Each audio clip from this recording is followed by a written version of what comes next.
మహాభారతంలో ఇది చాలా ఇంపార్టెంట్ పాయింట్. ఏంటో ఇంపార్టెంట్ పాయింట్ అంటే పాండవులకి కౌరవులకి మధ్య జూదం జరుగుతుంది. ఈ జూదానికి అధిపతి శకుని ఎటువంటి పరిస్థితుల్లో పాండవులను అడవులు పంపించాలి, వాళ్ళకి బాధ కలగాలి. అలా బాధ కలిగితే కానీ కౌరవులను చంపడం అనేది అతని యొక్క ఆలోచనతో ఏం చేస్తాడంటే ఈ జూతానికి పెద్దగా ఉన్నటువంటి శకుని కౌరవులు గెలిచేలాగా పాచికలు వేసి గెలిపిస్తాడు కౌరవుని, దుర్యోధనుడిని.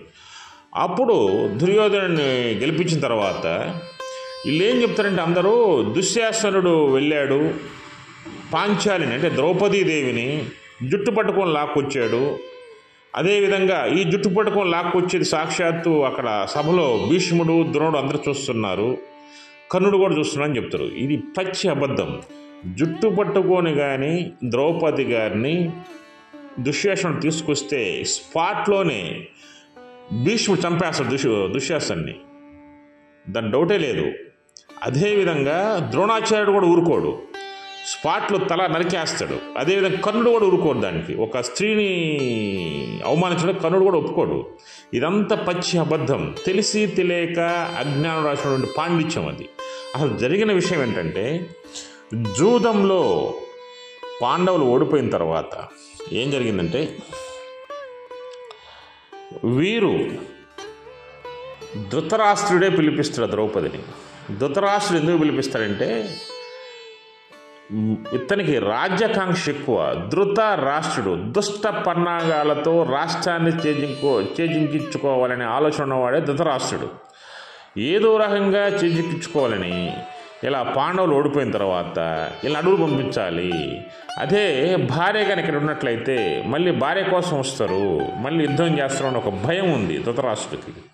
ఆ భయంతో మళ్ళీ పాండవులు అడ్డం తిరుగుతారన్న భయంతో ఆవిడను కూడా అడవులు పంపించమని చెప్తాడు. ధృతరాష్ట్రుడే చెప్తాడు దుర్యోధనుడికి.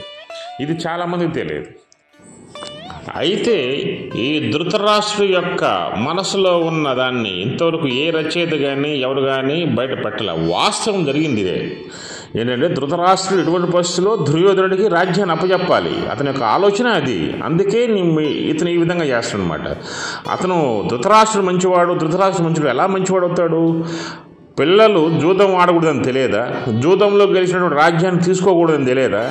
నీకు జూతం ఆడేది ఆటం అనేది ఒక వ్యసనం అనేది తెలియదా? వ్యసనంలో వచ్చిన రాజ్యాన్ని స్వీకరించకూడదనేది రాజధర్మం కదా. అవన్నీ తెలుసు ఆయనకి. కాకపోతే ఏంటంటే ఏదో రకంగా దుర్యోధనుడికి రాజ్యాన్ని అప్పచెప్పాలా.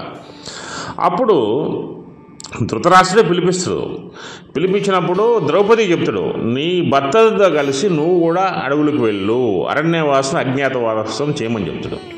అప్పుడు ధృతరాష్ట్రుడు అన్నప్పుడు అంటే ద్రౌపది అడుగుతుంది, నేనెందుకు వెళ్ళాలి అని అడుగుతుంది. భర్తలు ఓడిపోయారు కాబట్టి నువ్వు కూడా ఓడిపోయినట్టే వెళ్ళమని చెప్తారు. అప్పుడు ద్రౌపది ఒక మాట అంటుంది, ధృతరాష్ట్రుని అడుగుతుంది, తను ఓడి నన్ను ఓడాడా, నన్ను ఓడించి తను ఓడిపోయాడా? తను ఓడి కానీ నేను ఓడిపోతే చెల్లదు, నన్ను ముందు పెట్టిన తర్వాత నేను ఓడిపోయినాక వాళ్ళు ఓడిపోయింటే అది చెల్లుతుంది అన్నప్పుడు ధృతరాష్ట్రుడికి తలకాయ పనిచేయదు. అంటే జ్ఞానం ఉండదు, అంటే అంత ఆలోచన శక్తి లేదు. అప్పుడు గాంధారి కల్పించుకొని ఏం చెప్తుందంటే, నా భర్త గుడ్డివాడైనా సరే ఆయనకు సహధర్మాచారణగా ఉన్నాను, అదే ధర్మంతో నువ్వు కూడా పాండవులతోటి అరణ్యవాసం చేయాల్సిందే, అజ్ఞాతవాసం చేయాల్సిందని ఖచ్చితంగా చెప్తుంది. అప్పుడు ఆడదాని ఘోష, ఎవరిది? ద్రౌపది యొక్క ఘోష ఎవరు తగులుతుంది? గాంధారీదేవికి. ఈ ఘోష తగిలే తన 100 మంది కుమారులు యుద్ధరంగం ముందు చనిపోతారు. ఇక్కడ కూడా ఒక పాయింట్ ఆలోచించండి. అదే గాంధారీదేవి పెద్ద మనిషి అయితే, అంటే గొప్ప వ్యక్తి అయితే ద్రౌపదిని కూడా అడవులకు వెళ్ళమనకూడదు. అదేవిధంగా జూదంలో గెలిచిన రాజ్యాన్ని తీసుకోమని కొడుకులు చెప్పదు. అందుకే తన యొక్క దుష్ట నీతి ఉంది కాబట్టి దుర్యోధనుడు పుట్టాడు. ఆ దుర్యోధనుడు దుర్మరణం చెందాడు. జై శ్రీకృష్ణ, జై శ్రీకృష్ణ, జై శ్రీకృష్ణ.